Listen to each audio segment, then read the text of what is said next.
Bismillahirrahmanirrahim. سواء نننی پیغام زما هغه خویندو بینیفیشن دپاره دی چې اوسه پورې اپریل نه اوسه جون پورې زموږ چې سماهي کیسټ شوی دی هغې کې خپلې پیسې نه دي اخیستې. زه دا پیغام خپلې خویندو له ځکه هم ورکول غواړم چې که تر را روان ډیوې پورې هغې خپلې پیسې وانه غوښتې نو دا پیسې به هغې ډي کریډټ شي، یعنې هغې دا پیسې لاړې شي او دوباره به هغې نه دا پیسې نه میلاویږي.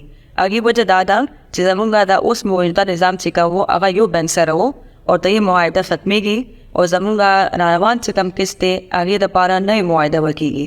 نو نوې معاهده کېدلو نه پهله که چا بینیفیشریز جمعې پورې خپلې پیسې واغوښتې نو هغې دپاره به دا یو ښه وشي، کنې دا پیسې به واپس لاړې شي. نو زما دا یو پرزور اپیل دی او درخواست دی خپل ټولو بینیفیشریز نه چې څومره زر پولی شئ زموږ دفترونو ته راشئ اور خپلې پیسې والئ اور دا پیسې ځکه چې ستاسو مختلف ضرورتو دپاره استعمالیږي نو هغې نه خپل سره ضرورت پوره کړئ، کنې دا پیسې به تاسو نه واپس لاړې شي او تاسو له به نه میلاویږي. ډېره مهرباني.